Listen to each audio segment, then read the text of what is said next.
बढ़ जाए।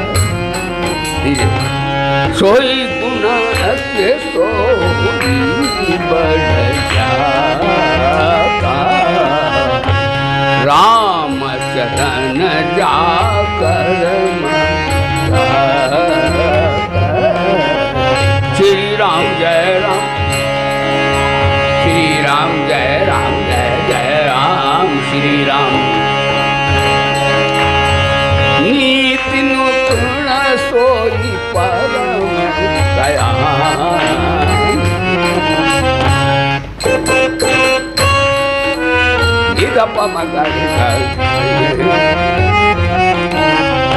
नीति निपुण सोई परम दयाल,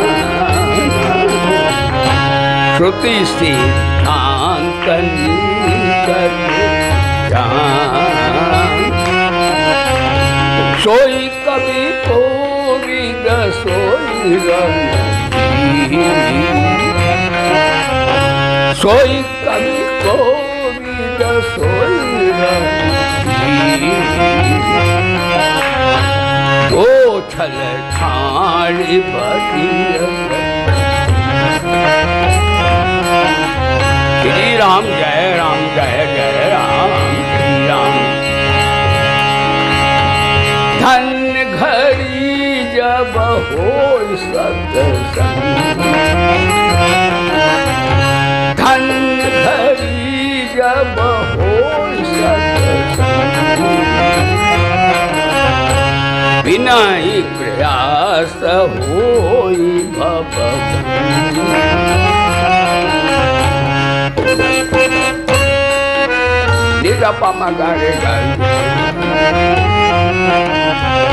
मुद मंगलमय संत समान, मुद मंगलमय संत समान, किमि जड़ गंगम तीर राम भक्ति जहाँ सुरस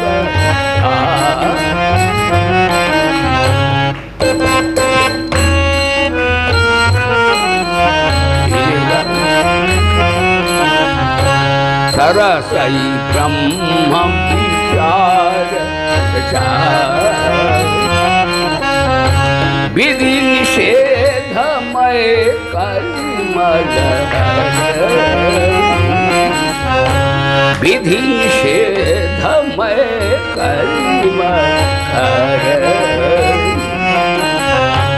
करम कथा रविनंदन।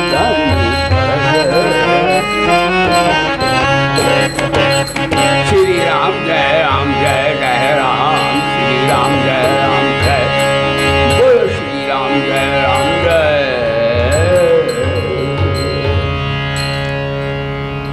सभायाम सभा में उपस्थित सभी साधक वृंद और हमारे संस्कृत विद्यालय के प्रिय ब्रह्मचारी साधक वृंद, हम लोग सत्संग के लिए अपना कल्याण प्राप्त करने के लिए सुख दुख से ऊंचा उठ करके परमानंद में स्थित होने के लिए ब्रह्म विद्या श्रवण करने के लिए माता गंगा के सानिध्य में पवित्र तीर्थ हरिद्वार में ये ज्ञान गंगा में भी हम अवगाहन करके कृत्य हो रहे हैं, प्राप्तव्य हो रहे हैं, ज्ञातव्य हो रहे हैं।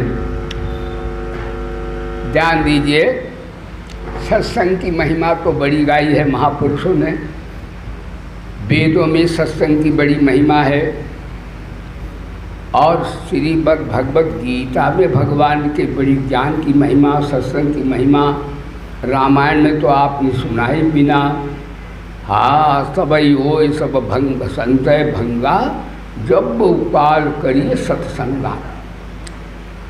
सत्संगा दंतम लाभा, सत्संग के समान कोई लाभ नहीं है। और जैसे अभी आपने श्रवण किया, इस सत्संग रूपी त्रिवेणी है, त्रिवेणी। सत्संग क्या है? सत्संग है हमारे जीवन में सत्य का साथ करना, अपना कल्याण करना, अपना उद्धार करना, जो करने योग्य वही करना, जो नहीं करने योग्य वो नहीं करना, यही सत्संग है। ध्यान दीजिए, आज त्रिवेणी की चर्चा हो रही है। त्रिवेणी का अर्थ है गंगा, यमुना, सरस्वती।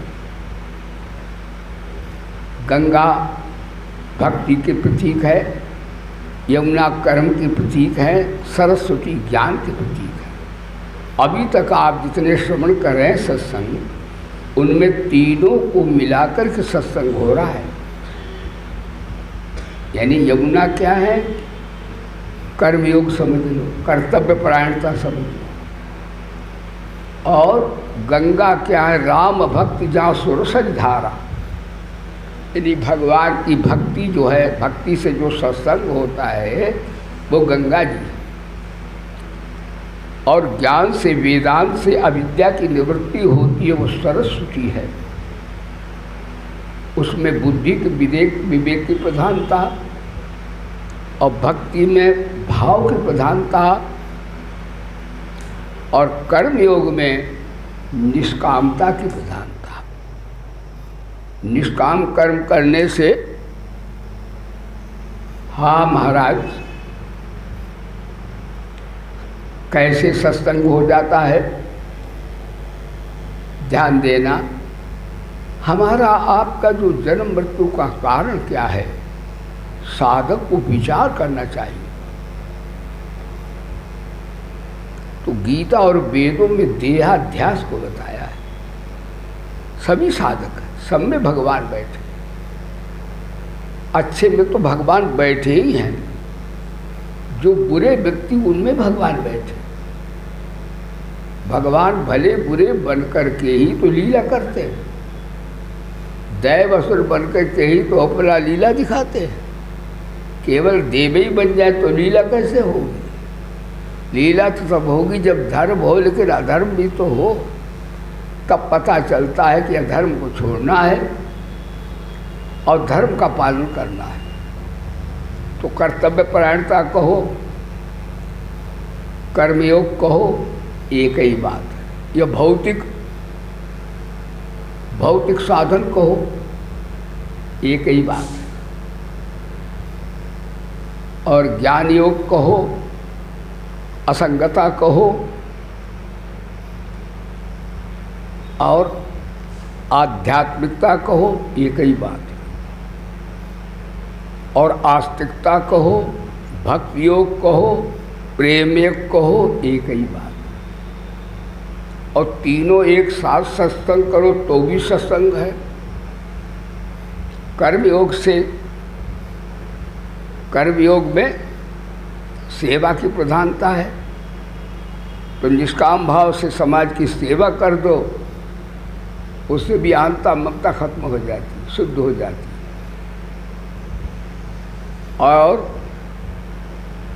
ज्ञान योग में असंग हो जाओ, अचाह हो जाओ, अप्रयत्न हो जाओ, तो आत्मा का बोध हो जाता है।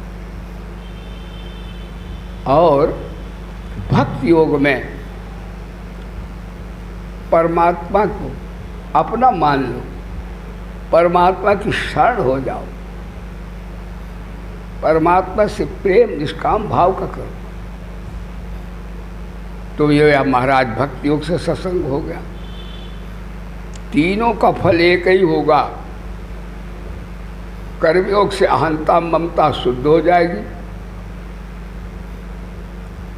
ज्ञान योग से अहंता ममता मैंने अज्ञान, अविद्या, जड़ता, मूढ़ता, बेवकूफ़ी। ज्ञान योग से अहंता ममता अथा हो जाएगा तो वो मिट जाएगी, स्वरूप का बोध हो जाएगा। और भक्ति योग में अहंता ममता बदल जाएगी। अभी तक शरीर हमारा था, अभी संसार के रिश्ते हमारे थे, अभी बाल बच्चे हमारे थे, अभी नोट धन हमारा था, अभी विद्या बुद्धि हमारी थी, अभी योग्यता बल हमारा था, अब कह दो परमात्मा का है, बस। तो अहंता ममता बदल जाए। ये तो तीनों तरह सत्संग है। यानी पूरा सत्संग का रूप कैसा बन जाएगा? देखो रोज वही बात है, लेकिन लग जाए कोई बात ठिकाने पार, निशाने पे जो लग जाए उसी को तीर कहते हैं। तीन तरह के दुनिया में व्यक्ति हैं, क्रिया प्रधान, भाव प्रधान एवं विचार प्रधान। क्रिया प्रधान वाले कर्मयोगी, उनको जो है कि संसार को बुरा न समझें और अपने अधिकार का त्याग करें, दूसरों के अधिकार की रक्षा करें, तो कर्मयोग हो जाए।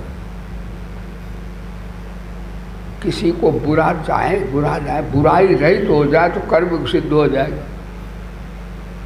योगस्था कुर कर्माणि संगम त्यक्त्वा धनंजय। कर्मयोग से भी समता आ जाएगी, गीता कहती है। तो इस प्रकार से कर्मयोग से संसार को बुरा न समझे, बुराई रहित होकर सेवा होगी, बुरा होकर सेवा होगी नहीं। वो तो फिर किसी को गुण देखे, किसी को दुर्गुण देखे सेवा कैसे करेगा? बुराई रहित होना कर्मयोग में सबसे बड़ी जगत की सेवा है। भले होकर के भी बहुत भलाई नहीं, उसमें अहंता आती है। मैंने धन दिया, मैंने तुम्हें विद्या दी, मैं तुम्हारी सहायता की, मैंने जमीन दी, मैं भले होकर के भी भलाई पूरी नहीं हो पाती है। जब बुराई रहित होगा तो भलाई अपने आप हो जाएगी, उसमें अहंता ममता भी नहीं रहेगी। फिर आप स्वाधीन हो जाएंगे। स्वाधीन हो गए तो फिर क्या होगा? स्वाधीन व्यक्ति ही सबकी सेवा कर सकता है। पराधीन सपनों सुख नाही, कर विचार देखो मन माही। पराधीन सपनों सुख नाही। स्वाधीन व्यक्ति अपने लिए, भगवान के लिए, जगत के लिए उपयोगी होगा। बोले धर्म की ध्यान दो, अपने लिए शांत होगा, शक्ति होगी, और समाज के लिए सेवा करेगा, अपने लिए असंग रहेगा, त्याग रहेगा, क्योंकि उसे समाज से लेना है नहीं, उसे निष्काम सेवा करनी है, और भगवान से प्रीति हो जाएगी। तो बड़ी बढ़िया बात। तो निष्काम कर्म बहुत बढ़िया है, ये हर आदमी कर सकता है। समाज का हर प्राणी कर्म किए बिना नहीं रहता, तो कर्म कैसे करे जो सत्संग ईश्वर से मिलाने वाले कर्म हो जाएं। कर्म समता में स्थित होकर करें तो कर्म सब अकर्म हो जाते हैं। कर्मण्य कर्मया पश्चेत कर्म से कर्मया। विषमता संसार की है, समता भगवान की है। तो कर्म समता में होकर करें, क्योंकि विषमता से कर्म करेंगे, सकाम कर्म करेंगे, तो उससे अहंता ममता जीवित रहेगी। वो कर्म योग नहीं होगा, वो कर्म भोग होगा। जो व्यक्ति सकाम भाव से दुनिया में कार्य करते हैं वो सब भोगी हैं, और जो निष्काम भाव से कर्म करते वो सब योगी हैं। एक बात है, पातंजलि योग में और गीता के योग में थोड़ा अंतर है। पातंजलि योग में मन को निरोध करने की बात कही है, योगश्चित्त वृत्ति निरोधा, और गीता में बुद्धि में समता की बात कही। गीता ने मन की बात नहीं की, क्योंकि जब मन तुम लगाओगे तो कहोगे शरीर वृत्ति हटाओगे, संसार से हटाओगे, हटेगी नहीं। फिर कहते बल लगता नहीं। यानी मन को लगाने में द्वैत बना रहेगा, और बल अगर लग जाए तो सिद्धियां आएंगी, सिद्धियां नीचे गिरा देंगी। लेकिन गीता मन को लगाने की बात तो गौर रूप से करती है। कहा है भगवान ने अभ्यास वैराग्य, लेकिन भगवान बोले मन को क्यों लगाते हैं? तुम्हारे पास खोपड़ी बुद्धि है कि नहीं है? तुम खुद जान लो क्या रहना क्या नहीं रहना। यदि कर्म योग में विवेक की प्रधानता है और पातंजल योग में चित्त वृत्ति शरीर की प्रधानता, बुद्धि मन की प्रधानता। गीता बुद्धि को बुद्धियोग को देती है महत्व। बुद्धि योग में विचार के द्वारा देखो तो क्या रहने वाला क्या नहीं रहने वाला, या कर्मयोगी हो तो समता में स्थित कर्म करो। गीता में रोज यही बात बताई जाती है जो भगवान आज इस संदर्भ में बताते हैं। कहाँ है? भगवान कहते देखो समता में स्थित होकर कर्म करो तो तुम्हें अहंता ममता नहीं आएगी। जो तुम्हारे लिए बंधन का हेतु है वो बंधन तुम्हारा कट जाएगा। यानी योगा कर्मस कौशलम, इसमें कर्म की महानता नहीं कुशलता समता की है। समत्वम योग उच्चते, भगवान कहते बस समता में स्थित होकर कार्य करो, ये भगवान का आदेश है। सो महाराज भगवान बोले दूरेण हेवरम पद बुद्धि योगा धनंजय बुद्धौ सर्वेक्षा कर्पणा फल हेतवा। इस समय बुद्धि योग से सकाम कर्म अत्यंत में है। जो सकामी है चाहे भगवान है से वो मांगते हैं, लेकिन दीनहीन बनते हैं भगवान से। भगवान भी जानते होंगे भजन तो करते हमारा, लेकिन मांगते हैं नाशवान चीज़ें मेरे अविनाशी को तो चाहते नहीं।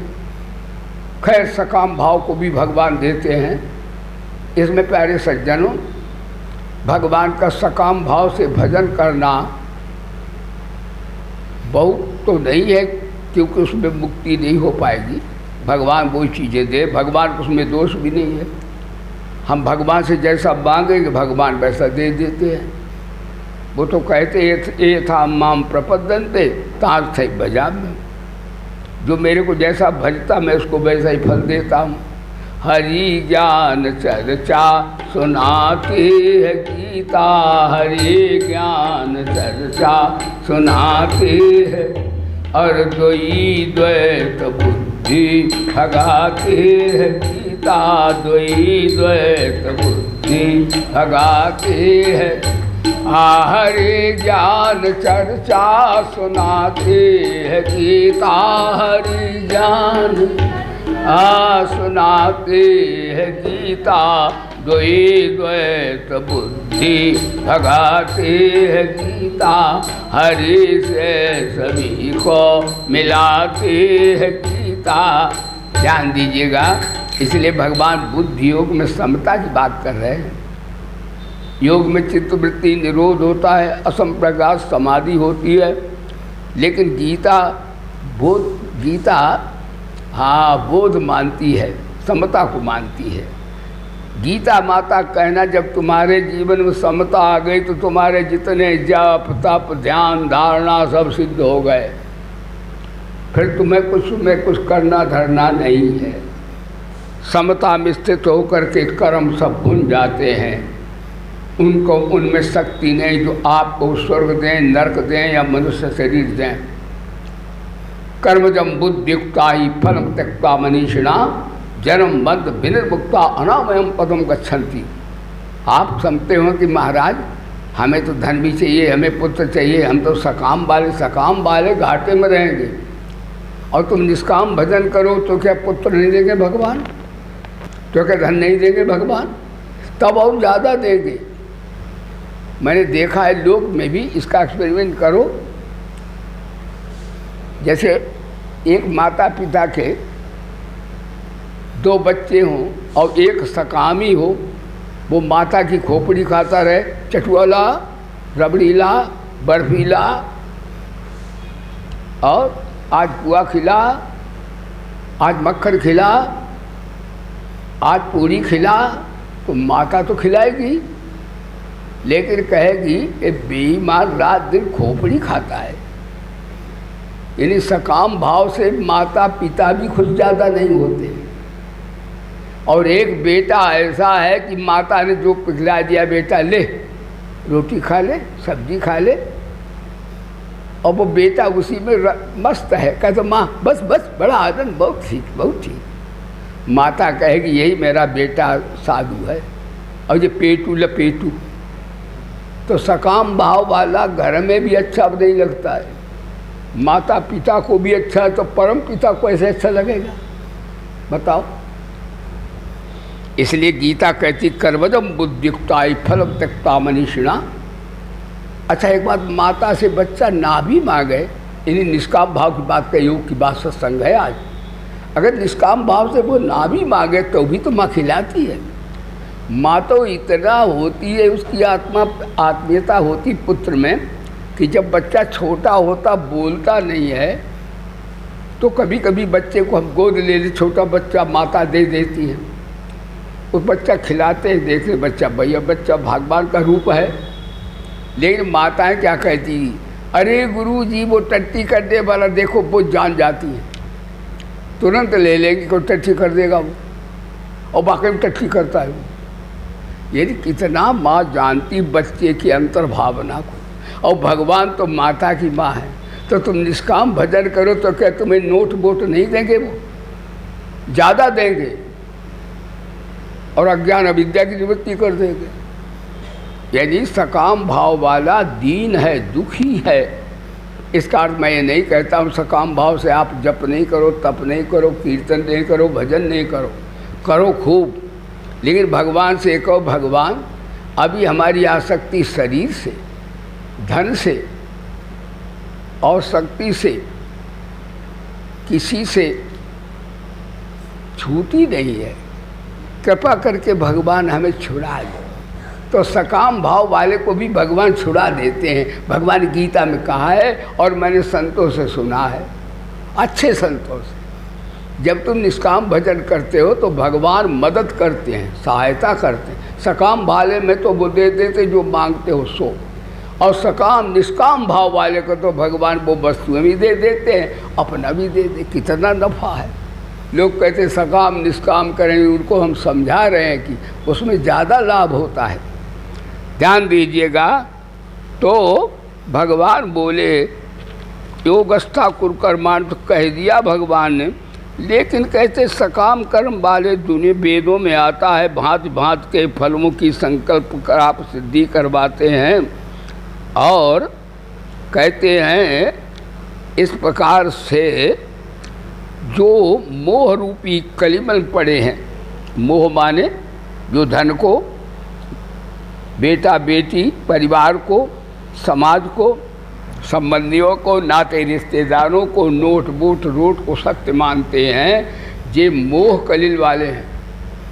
मोह माने अल्प बुद्धि, मोह बचते धाव से मोह।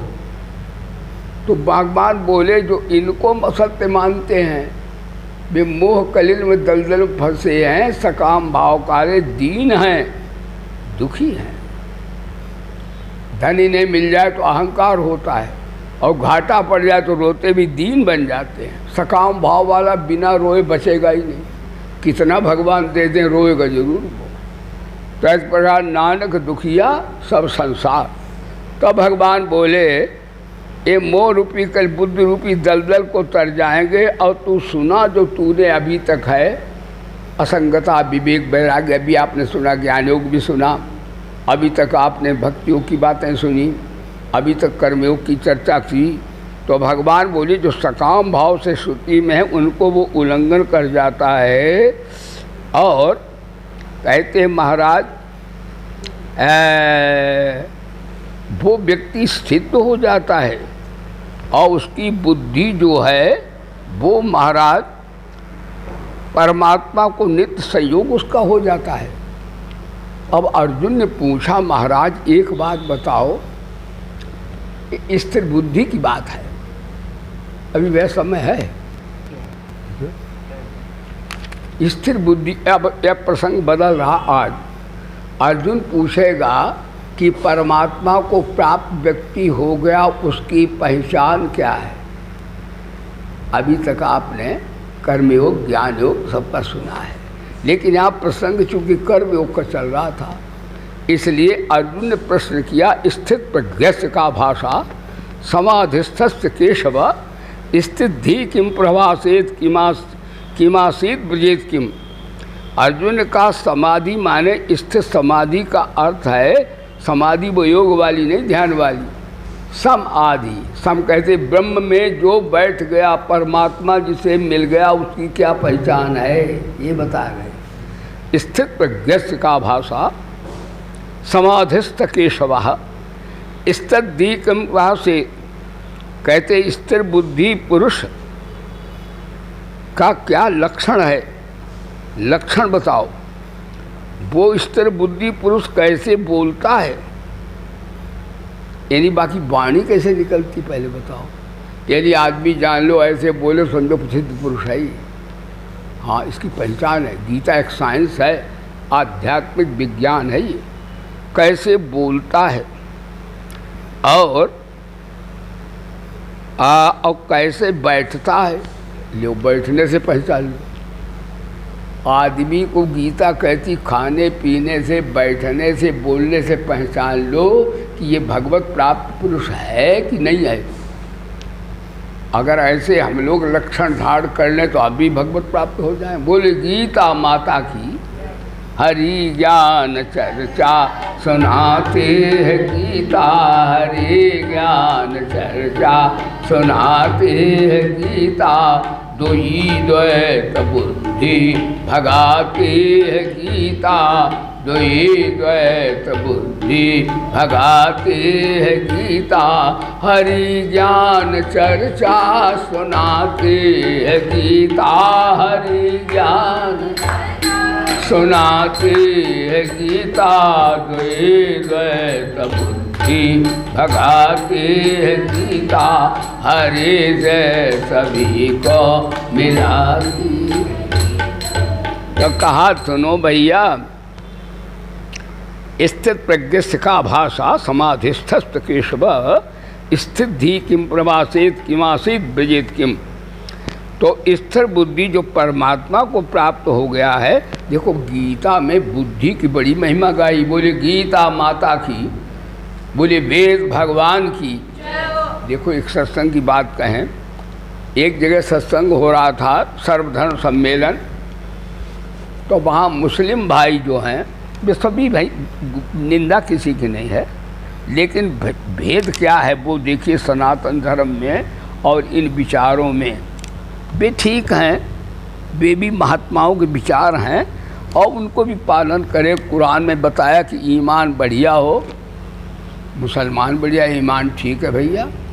तू ज्ञान हिंदुओं में ईमान मुस्लिमों में। हाँ, हाई स्कूल इंटर में कविता पढ़ाई जाती थी, हमें आज याद आई। तू ज्ञान हिंदुओं में ईमान मुस्लिमों में, विश्वास क्रिश्चियन में और सत्य है सुजन में। यानी हिंदुओं में वेदांत के ज्ञान को सर्वश्रेष्ठ बताया है वेदों में। वेदों का अर्थ ही हो तो विज्ञाने विद सत्तायाम विद विचारणे। ज्ञान के जो भंडार हैं उन वेदों में बुद्धि की महिमा गाई है। ना तो ईमान की महिमा उतनी है तो गौण है वो, और ना उतनी किसी की भी है। जैसे ईसाई लोग जो हैं, मुस्लिम भाई ईमान को मानते हैं और ईसाई भाई love is God, God love, ईसा मसीह संदेश। ईसाई धर्म है वो प्रेम को मानता है, मुसलमान ईमान को मानते हैं। लेकिन भारत की जो यानी मानते प्रेम को, वेद भगवान गीता है, लेकिन उससे पहले जब बुद्धि की बात कर रहा है, यानी बुद्धि शुद्ध ना हो ध्यान देना, जिसकी बुद्धि खराब होगी वो लोग के भी काम अच्छे नहीं कर पाएगा, पल्लों का खाक मुसलमान होगा। अब देखो, एक बंदर है, किसी ने बंदर पाला, बंदर अपने मालिक को बड़ा भक्त हो गया। अब उसमें बुद्धि नहीं है लेकिन प्रेम हो गया उसे अपने मालिक से। देखो कुत्ता में प्रेम होता चाटने लगता है, वो दिखाता है कि प्रेम है हमारा। तो बंदर वो मालिक सो गया, एक मक्खी बार बार बैठे, वो बेट से पंखा, पहले बेट वाले थे, लोहे वाले बेट लगा होता था, बिजली थी नहीं। अब बंदर में देखो श्रद्धा है, प्रेम है, और वो मालिक सो रहा, वो पंखा झाल रहा है, मक्खी बार बार बैठती है, तो बंदर ऐसे करता, फिर बैठती, फिर बैठता, फिर उसने ऐसा मारा तो मक्खी नाक कट गई। इसका बंदर के पास श्रद्धा प्रेम तो है लेकिन बुद्धि नहीं। तो मालिक उठा, उसे देखा नाक ही काट दी इसने, तो बंदर की पिटाई की।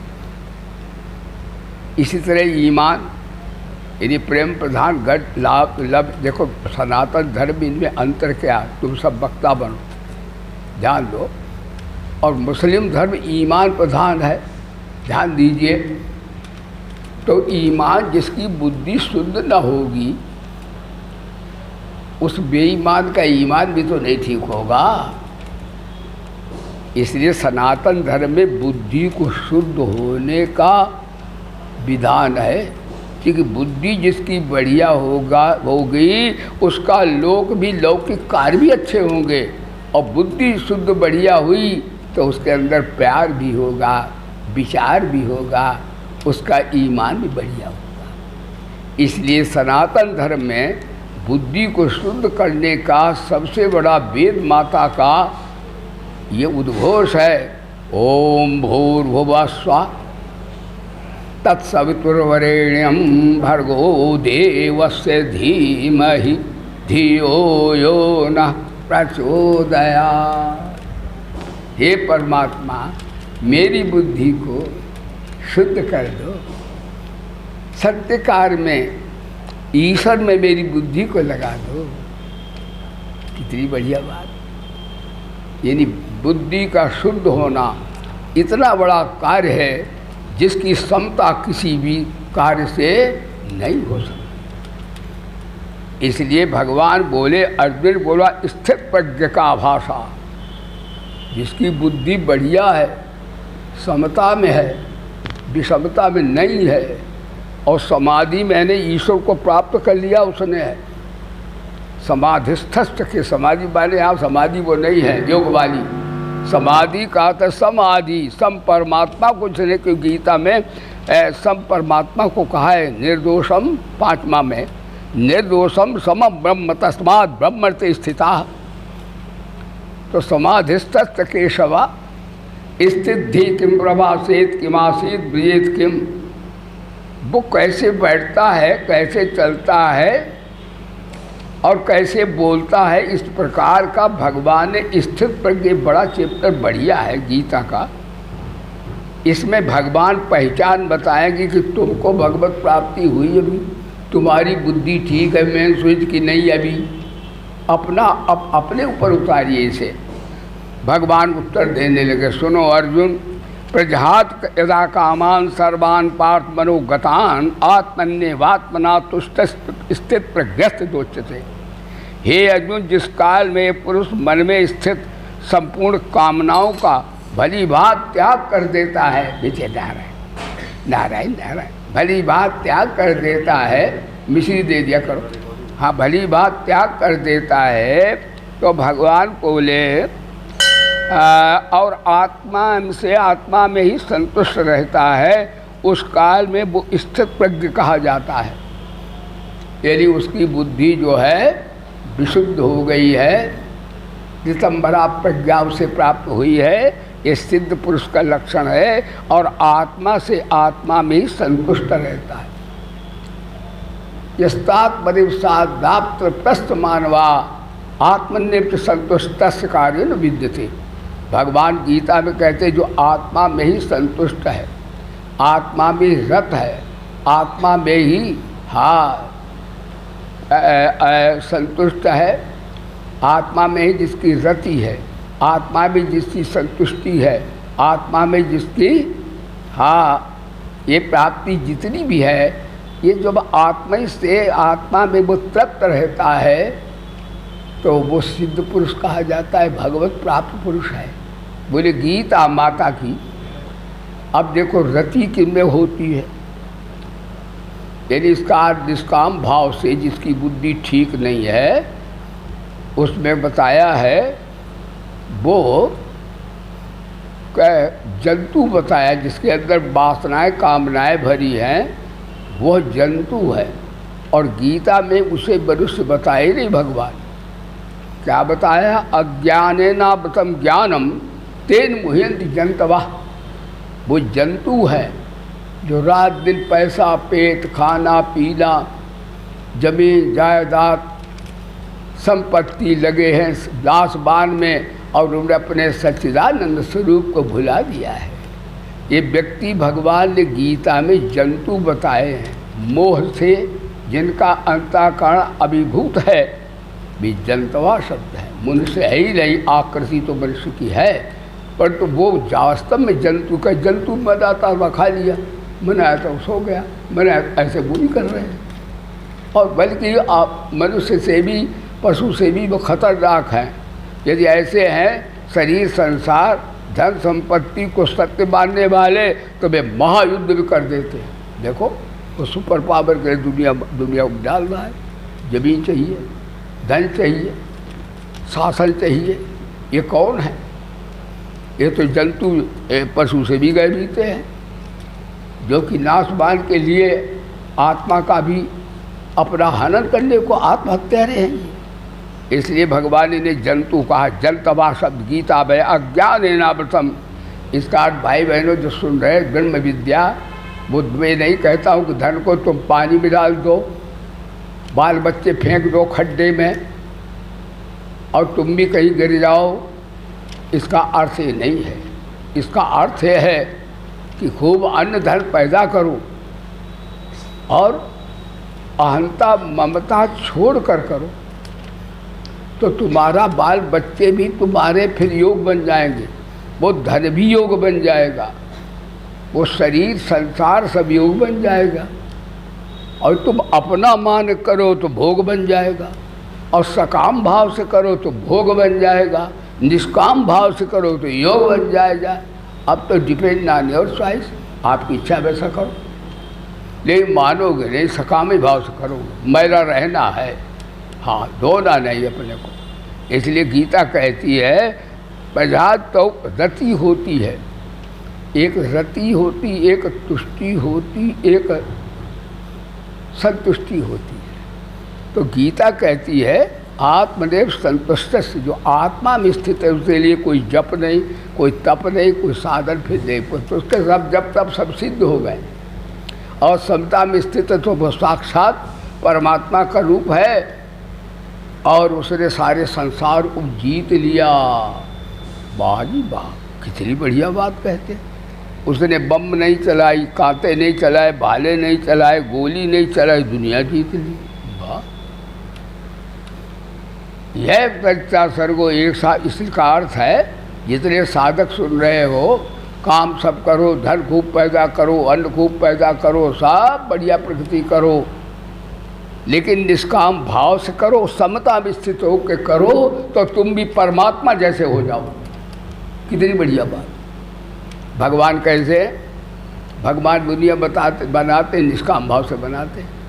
ये सूर्य भगवान रोज निकलते हैं, कभी पैसा मांगते हैं किसी से, निष्काम भाव सेवा कर, और ठीक टाइम पर आते हैं। जैसे 7 बजे निकलना तो 6 ठीक आ जाएंगे। कितना अनुशासन है। भगवान कहते हैं अनुशासन अनुशासन, अनुशासन ही परमात्मा है। जो अनुशासन नहीं, वो अनुशासित किसी को कर भी नहीं सकता। पहले स्वतः अनुशासन हो तो अनुशासन की बात कह सकते हैं। तो इस प्रकार से भगवान बोले देखो, अब आत्मा वाले कोई कर्तव्य नहीं है, उसके लिए कर्म योग, ज्ञान योग, भक्ति सब सिद्ध हो गया। वो तो कैसा देखो रति होती है स्त्री पुरुष में, वो विवाह ना भी करे तो भी पूर्ण है, इसका भाव ये है। वैसे व्यक्ति विवाह से ही पूर्ण होता है, विवाह जो नहीं करता माता पिता का ऋण भी रहता है, लेकिन स्त्री पुरुष में रति होती है और कुछ आपकी कामनाएं सिद्ध हो जाए तो उनसे तुष्टि हो जाती है, और भोजन मिल जाए तो तृप्ति हो जाती है।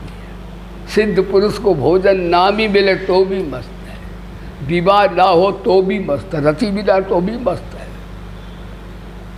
क्योंकि उसके अंदर चाह है ही नहीं। इसलिए तुष्टि पुष्टि संतुष्टि आत्मा में जो स्थित हो गया सिद्ध पुरुष, उसके लिए इनकी कोई आवश्यकता नहीं, इनको आवश्यकता है उस पुरुष की। यदि सकामी की दुनिया निंदा करता है, निष्कामी को दुनिया चाहती है, जो सबकी सेवा कर उसको सब चाहते हैं, और सेवा लेना चाहता लोग घबराते, देखो भैया कुछ क्या कहेगा ये, न मालूम क्या प्रोग्राम उसका है। तो इस प्रकार बार आज का प्रवचन है कि भाई साधक के सामने साधना में विघ्न यही है कि उसका देहाध्यास से अहंता उत्पन्न होती है, और अहंता से ममता उत्पन्न होती, ममता से कामना उत्पन्न होती है। इसलिए समता में स्थित हो जाए तो कामना भी नहीं रहेगी, ममता भी नहीं रहेगी, और अहंता भी नहीं रहेगी। फिर परमात्मा के गुण उसमें आ जाएंगे। भगवान कैसे है? भगवान कौन कैसे है भगवान?